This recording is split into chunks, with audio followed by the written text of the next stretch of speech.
Bonjour à tous, on se retrouve aujourd'hui pour une nouvelle vidéo sur la création de devis et de contrats. Je laisse Emmanuel donc vous présenter tout ça.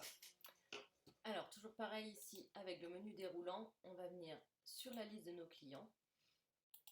On va rentrer dans la fiche d'un client sur l'onglet devis contrat.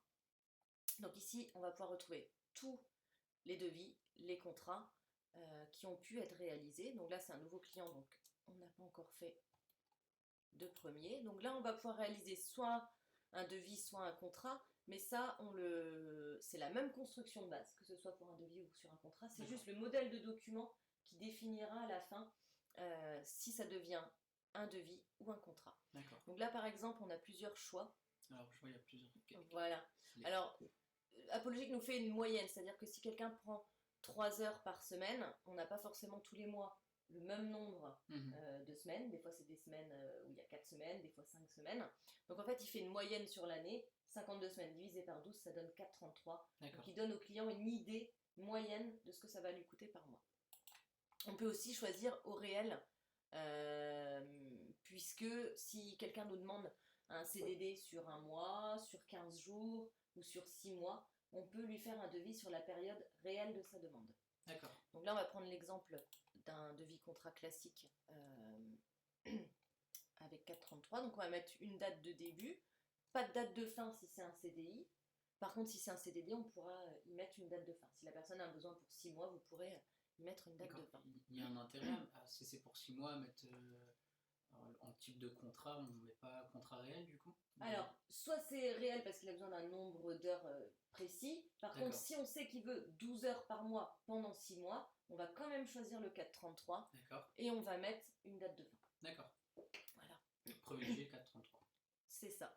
Donc là, ici, toujours pareil, sur beaucoup de fiches apologiques, il faut faire le bouton continuer parce que là, vous voyez, on ne peut plus aller plus loin, tout est grisé. Donc si on appuie sur continuer, voilà, ça va déverrouiller l'accès à la prochaine étape. En juste période scolaire, je vois il y a un onglet période scolaire, c'est oui, c'est pour voilà, c'est pour les gardes d'enfants. On pourrait définir un contrat où les prestations ne sont maintenues que hors vacances scolaires ou que pendant les vacances scolaires. D'accord. Donc ici, on va avoir un tableau qui va reprendre en fait les différents éléments du devis ou du contrat. Donc ici, si on fait le petit bouton plus, on va pouvoir venir ajouter des prestations. Donc par exemple, une prestation de ménage. Donc là, c'est toujours un... On choisit ici le tarif. D'accord, qui est déjà normalement pré-rempli. Qui est pré-rempli, hein, donc il s'affiche ici. Ici, on va choisir la quantité. Hein. Par exemple, on va choisir 4 heures. Et on va ici venir dire si c'est 4 heures journalières, hebdomadaires, mensuelles ou ponctuelles. Donc là, nous, on dit que notre client, c'est pour 4 heures par mois. Et on va pouvoir venir ici valider. D'accord. Tout va se mettre donc au niveau de la fréquence mensuelle, du tarif et le taux de TVA en fonction de ce qu'on aura choisi au niveau de la fiche client. On peut rajouter autant de lignes que l'on veut, dans le sens où on va pouvoir, par exemple, rajouter, si on le souhaiterait, des frais de dossier. D'accord. Donc voilà, on va venir ici choisir un tarif. Donc là, c'est une base de test, il n'y a pas de tarif, mais on va en ajouter un vite fait. Frais de dossier. En sachant que même si votre base, vous voyez, n'est pas à jour, vous avez toujours accès de rajouter des frais et de créer une rubrique quand vous êtes sur un devis. Voilà, il va apparaître normalement et on va pouvoir le sélectionner. Là, ici, c'est quelque chose qui est forfaitaire, hein. Donc au niveau de la quantité, hop, on va mettre que c'est ponctuel et on va pouvoir mettre 1. D'accord, oui, le frais de dossier, c'est une fois. Donc voilà, on a un forfait qui s'est mis à 50 euros. Donc là, on a rempli notre devis.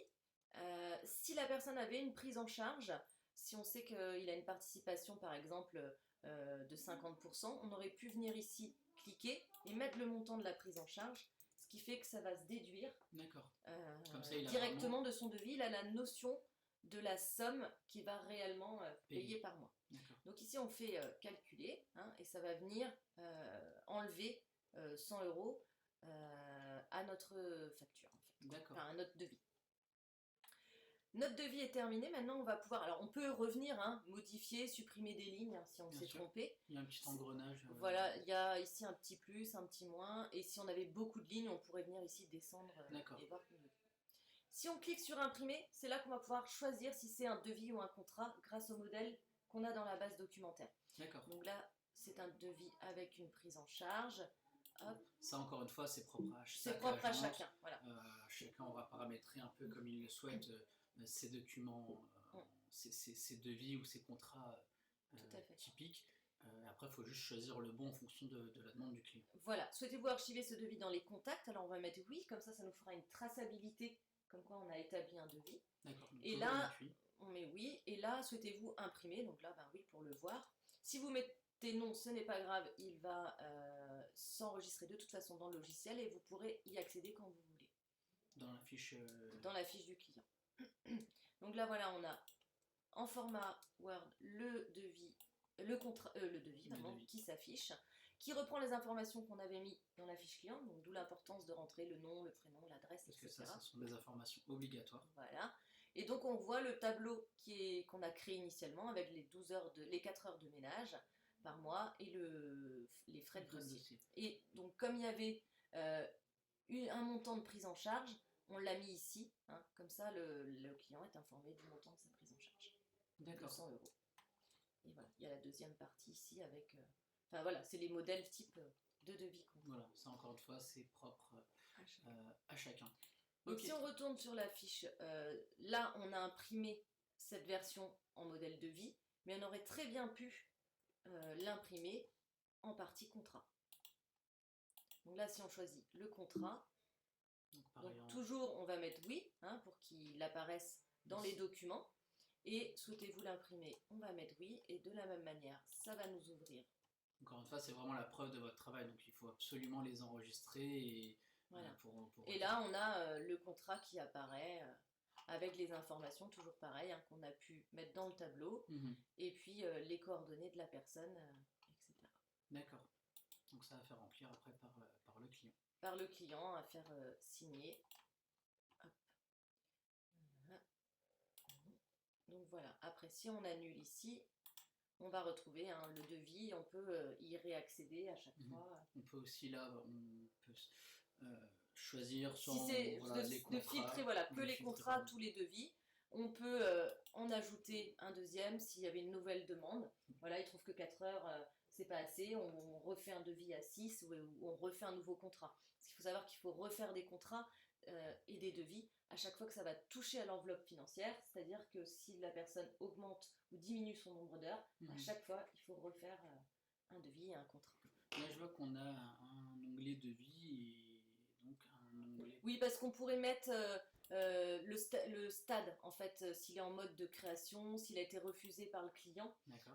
On peut, comme ça, suivre l'état d'avancement du traitement du dossier. Et on a même un onglet qui suit de façon générale l'ensemble de vos devis contrats de votre agence. D'accord. Hein, vous pouvez, voilà. Là, c'est une base test, donc on en a très peu. Mais vous pouvez avoir la liste de vos devis contrats. Hein, hop. Là, on a rajouté celui-là. Pour voir quel est leur statut. Là, il est en statut devis envoyé, mais pourrait être annulé, en cours ou autre. Donc, c'est un onglet général qui reprend tous les devis contrats de votre agence. Vous pouvez filtrer que les devis, que les contrats. Ce qui peut être intéressant, notamment en filtrant que les devis, c'est pouvoir les relancer, voir combien de devis on a transformé, etc. On peut choisir les dates aussi entre telle date et telle date. On peut choisir les dates, on peut choisir, il peut même nous faire des statistiques du nombre de devis envoyés, mais aussi du nombre de devis refusés ou validés. D'où l'importance de bien remplir à chaque fois l'état d'avancement. Voilà. Ça vous permet d'avoir une vision globale, de faire des statistiques sur tout ce qui est entré en termes de devis et de contrat. Voilà pour cette vidéo. Alors c'est une vidéo plutôt courte. Cette partie-là, vous allez pouvoir la retrouver dans une version plus longue de la vidéo qui s'intitule Création d'une fiche client. Là, on a voulu faire cette vidéo-là, juste pour parler de ce point précis. Sinon, vous la retrouverez dans la vidéo, comme je l'ai dit, Création client. Je vous remercie pour votre attention et je vous dis à très bientôt.